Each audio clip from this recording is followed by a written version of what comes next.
Hey guys, and Damon Jennings in here. Alright, part two of the three scary trick-or-treat stories. The video is really called Three Creepy Road Trick-or-Treating Horror Stories, part two. So this is the second story. So this will be the second story. Alright.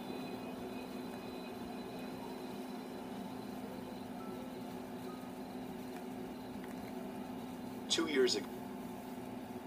What the? If you write anything. Oh, come on. It's too bad it's had no good. Skip excellent. Right. I was home on Halloween. 2 years ago, I was home on Halloween. For the most part, it was a pretty normal day. Since Halloween was on a Friday, all of my friends were out partying. Okay. However, I was doing homework. Not one of my most exciting nights, but I didn't mind too much. I really had to get this homework done anyway. My mom and dad were handing out candy to the trick-or-treaters, as they usually do. Right. My house doesn't usually get many, because we're pretty much the only house on the block that hands out, so it's often ignored because it's not worth their time. Makes sense. Tonight was no exception. Later that night, my mom calls me down and tells me to watch the door for trick-or-treaters because my neighbors had come over asking for help with their costumes for a party. Okay. So my neighbors and my parents both went upstairs to work on the costumes, leaving me alone downstairs. It didn't bother me because I had finished my homework and I could just play my PS4 while listening for knocks on the front door, which was close by.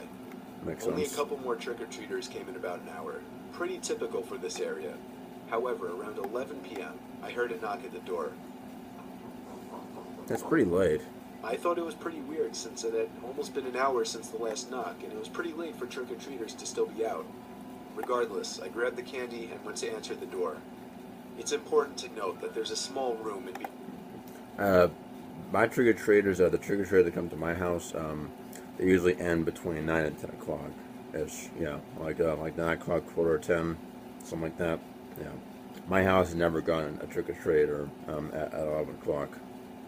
Or at midnight. That'd be even more. That'd be even more crazy if I got one. If my house got one at midnight. And also, it wouldn't make any sense because it's November. Because that would be the beginning of November. So it wouldn't make any sense to have one at midnight, or unless there was one that really needed to be needed. But that would just be weird because the timing and Halloween's done. So between the front door and the living room. When we enter the front door, we make sure to lock the door behind us leading to the living room so our dogs don't run up and start barking and whatnot. I did the same thing here. When I entered the door, there was a surprisingly large man, at least 6'3" tall, with a somewhat muscular physique, standing in front of me wearing a Michael Myers costume. Oh God. Not a cheap one either, it looked pretty expensive for a costume. He stood in front of me but didn't say a single word. I thought it was pretty unusual, because it's kind of customary to say trick or treat. But nope, he didn't do a thing but stare at me. It was almost like he was a statue. Damn. I thought he was really trying to sell the character and creep me out. No shit. It was working. I was feeling a little intimidated because I'm pretty small for a guy, only about 5 feet 10 inches tall. I decided to break the awkward silence and say trick or treat for him while handing him some candy. I couldn't believe what he did next. In response to me handing him candy, he took a few steps into my house. This was when I started getting really uncomfortable. You're supposed to take the candy, say thank you, and go. Exactly. It's like an unspoken rule that you don't walk into people's houses without permission. Yeah, exactly. You're supposed to take the candy and go. Say thank you, take the candy, go say Happy Halloween, thank you, and go. You're not supposed to go into people's houses without permission, or unless you know them. It was at this moment that I also noticed that he didn't have any type of bag for candy. This was a huge red flag, because I realized then that he was not there to trick or treat. Before I could respond, the man reached into his pocket and pulled something out. I didn't want to look at it, but I was assuming it was a weapon, and I had no idea what to do. I'd locked myself into a small room with a psychopath much larger than me holding a weapon, blocking the only exit. We all like to pretend and make up scenarios in our heads where we have to be the hero and save the day. But here I was, stuck in a real-life situation, completely unable to move, not able to save myself. I was frozen in fear.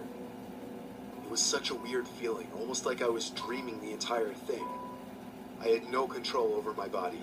And what a cliche way of dying I thought it would be, getting stabbed to death by someone dressed up as Michael Myers on Halloween. That'd be freaking crazy. Thankfully, it didn't go like that, because without warning, the guy takes off his mask and jokingly says, "I'm just messing with you, bro." I'm still frozen in shock and can't respond in any way. He then says, "I scared you though, right?" Completely confused and still afraid, I managed to respond with, "Yeah, you got me." He put the knife back in his pocket, which gave me a huge sign of relief, and said, "I didn't really come here to trick-or-treat, but can I have that candy anyway? I'm really hungry." I didn't hesitate to give him the candy because he creeped me out, and he still did have a knife. He then goes on to mention how he just left his friend's Halloween party and he saw my lights on and decided to prank me. It was obvious that he was drunk and high and thought knocking on someone's house pretending to be Michael Myers qualifies as a good I prank. see him, but I don't know. He mentions how he owns a tattoo place about an hour away from here, and even says that I'm pretty chill and that we should hang out sometime. He tells me to put his name and number in my phone so we could chill soon. I make sure to take his name and number down. After all, the last thing I wanted to do was upset this weird guy still blocking my only exit with a knife. I basically agreed to everything he said because I was still terrified and just wanted the conversation to end as soon as possible. But this conversation seemed to go on for hours. Despite this, I still didn't feel comfortable or safe. I had to find a way to get this guy out of my house. There was something way off about him, and I got... So he was still in your house, and you're doing all this stuff, taking number down and everything. You don't know this guy at all, man. At that point, yeah, no. Oh my god. Some people just like to be funny, do pranks and stuff, you know, try to really, really scare you. That's kind of the point for what Halloween is. But you're not supposed to go into people's house without permission and pulling out a weapon to be a joke. Some people take it way too far, and they really do it. Vibes that he was a dangerous person. So I decided to make up a bullshit lie and say that I had something cooking in the oven that I needed to check on and that I'd text him later. Okay. It worked. He said okay and turned around to leave my house. I could not close and lock the door quick enough when he left. My heart was still beating so fast that I thought it was going to burst from my chest. That was easily the most terrifying and weirdest experience of my life. I decided to not contact the police though, since the guy didn't have any malicious intent. I guess he was just completely out of it and just an overall really creepy person. I still have his number to this day, but we've never texted or called each other, just the way I'd like it. As terrifying as that situation was, I can laugh at it now and use it as an interesting story to share with my friends, so I guess one good thing did come from it. Just be careful who you open your door for on Halloween. There's some very weird and messed up people out there. Yeah, I got lucky this guy wasn't a complete psychopath, because nothing was stopping him from stabbing me.